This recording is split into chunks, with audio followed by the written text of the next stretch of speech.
Pemirsa, Indonesia menjadi tuan rumah The Association for International Sport for All atau TAFISA Games 2016. TAFISA Games merupakan kompetisi olahraga tradisional non-olimpiade. Dan informasi selengkapnya kita akan langsung saja bergabung dengan Aditya Warman dan juru kamera Amin Subarkah serta pilot drone Muhassin Jalal langsung dari kawasan Ancol, Jakarta Utara. Ya, Adit, bagaimana suasana di hari pertama pelaksanaan TAFISA Games 2016 kali ini? Ya, selamat siang Rara. Memang hari ini saya sedang berada di ABC, tepatnya di Ancol, Jakarta Pusat, tempat diselenggarakan the 6th TAFISA World Sport for All Games 2016 yang memang diadakan di Indonesia di sejumlah venue, termasuk salah satunya di sini. Dan tepat bisa dilihat Rara di belakang saya, ini merupakan acara pembukaan dari kategori International E-Sport Championship 2016 yang memang diadakan di Ancol, Jakarta Utara. Dengan mengambil tema besar yaitu Unity in Diversity ataupun persatuan dalam keanekaragaman, Let's Move Be Active. Ini diadakan di sejumlah venue, tidak hanya di Jakarta Utara saja. Kami dapat sebutkan Rara bahwasannya sejumlah venue antara lain yang dipakai dalam TAFISA tahun 2016 ini tersebar di antaranya Monas, TMI, Jalan MH Tamrin, dan juga Jakarta Convention Center. Kami dapat sebutkan selain 6 venue utama tersebut, TAFISA tahun 2016 juga diselenggarakan di 38 lokasi titik penunjang yang berada di sekitar Jakarta dan sekitarnya. Untuk khusus di Ancol sendiri dibagi menjadi 3 zona Rara, zona A, zona B, dan zona C. Zona A khusus diklasifikasikan untuk perlombaan traditional sport and games, festival competitions, and juga exhibitions. Dan di zona B untuk sport for all festival and fitness competition. Lalu juga di zona C, extreme action e-sport competition dan juga exhibition. Dan tahun ini TAFISA tahun 2016 juga diikuti lebih dari 9.000 delegates yang berasal dari 73 negara di dunia dengan total kapasitas lebih dari 50 kategori yang diperlombakan dengan kategori umum dan juga sebanyak 16 kategori khusus. Acara TAFISA tahun 2016 ini diselenggarakan oleh pemerintah Indonesia untuk memperingati keberagaman olahraga non-olimpiade di dunia. Dan khusus untuk hari ini, Rara, walaupun hari ini dapat dikatakan hari pertama dalam pelaksanaan TAFISA tahun 2016, ada 3 kategori perlombaan yang dilombakan hari ini. Yang pertama ialah International E-Sport Championship, tempat saya berada saat ini, yang dilaksanakan di ABC Mall di Ancol, Jakarta Utara.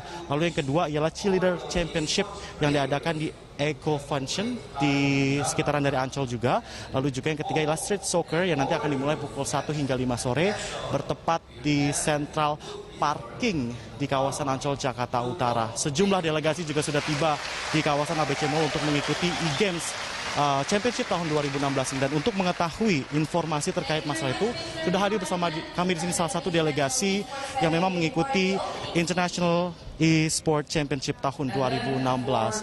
Ciao, Stefano.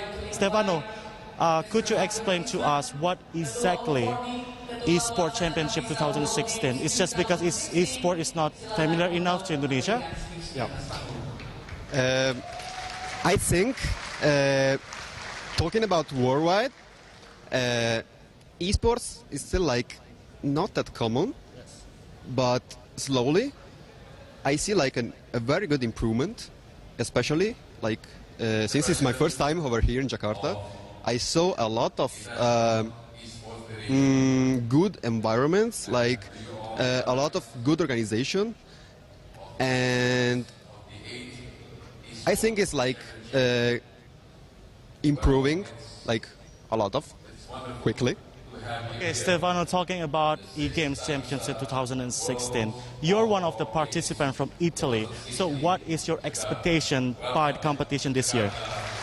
To be honest, since it's my first time in this competition, and especially for Italy, it's the first time we are like here.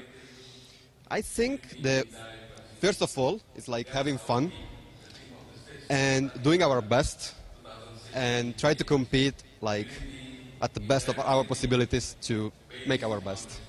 Okay, Stefano, thank you so much for your time with us, Berita Satu. Very good luck, grazie mille, bon chance.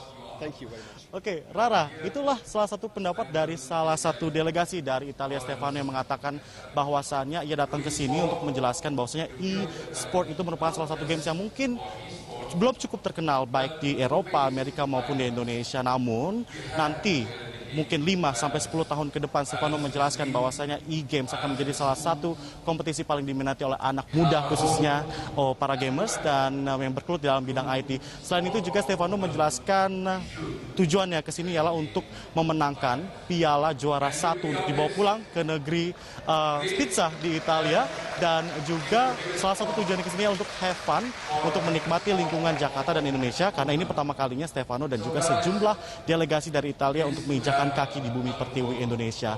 Rara. Ya, Adit, Tavisa Games 2016 ini kan kemudian memperlombakan cabang olahraga tradisional non-olimpiade. Selain kemudian kompetisi olahraga, apakah kemudian Tavisa Games juga diisi oleh ajang-ajang lainnya ataupun acara lainnya?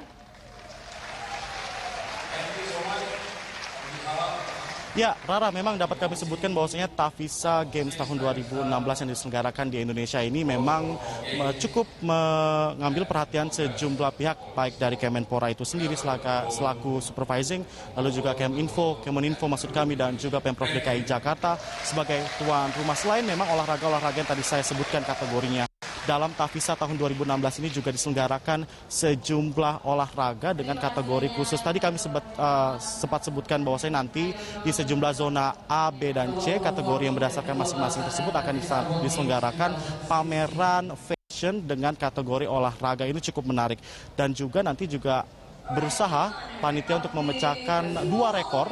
Yang pertama ialah menerbangkan layang-layang daun terbesar di dunia yang memang rencananya dilaksanakan pada tanggal 7 mendatang ataupun besok. Dan yang kedua ialah rekor yang coba dipecahkan ialah tari Zumba massal dengan peserta sebanyak 14.000. Ini bukan hanya delegasi yang mengikuti saja untuk Tavisa tahun 2016, namun Zumba dengan total partisipan terbesar ini juga mengundang masyarakat untuk ikut berpartisipasi untuk memecahkan rekor tersebut. Rara, yang dapat kami informasikan selain itu bahwasannya sejumlah fasilitas juga sudah dilakukan peningkatan baik dari pihak penyelenggara dan juga Pemprov DKI Jakarta. Kami juga tadi sempat melihat sejumlah venue, memang perbaikan juga sudah mulai dilakukan. Untuk fasilitas bus para delegasi juga sudah tertata dengan apik, sejumlah bendera juga sudah terpasang, artinya tidak ada delegasi yang tersasar. Sejumlah communications officers ataupun liaison officers juga sudah di-standby-kan untuk para delegasi yang memang tidak dapat berbicara bahasa Inggris. Sejumlah interpreter juga sudah disiapkan, dan juga fasilitas seperti makanan, minuman, kesehatan itu sudah sekelas internasional dan juga sudah siap untuk mensukseskan acara dari Tasifa tahun 2016 yang diadakan di Jakarta, Indonesia tahun 2016 ini. Rara, kami akan tetap mengupdate perkembangan dari perhelatan Tasifa All Sport tahun 2016 di Jakarta. Sekarang seremoni flag atau flag ceremony sedang dilakukan di belakang saya. Ini merupakan salah satu seremoni wajib dalam festival olahraga, di mana festival ataupun seremoni ini mengibarkan sejumlah bendera yang ikut berpartisipasi dalam perlombaan ini. Saya tidak sabar untuk melihat selesainya dari seremoni ini, karena nanti di akhir seremoni akan ada pengibaran atau waving flag dari setiap negara, dan delegasi akan menyampaikan satu persatu tanggapan mengenai competitions yang diadakan tahun ini dan juga pemenang tahun lalu, khususnya di kategori e-sport games tahun 2015 yang diadakan di Korea Selatan juga akan datang untuk menyambut ataupun memberikan kata sambutannya. Clara, kita kembali ke studio. Ya, baik Adit, kita akan terus menunggu bagaimana perkembangan informasi dari Tavisa Games 2016. Terima kasih atas laporan Anda.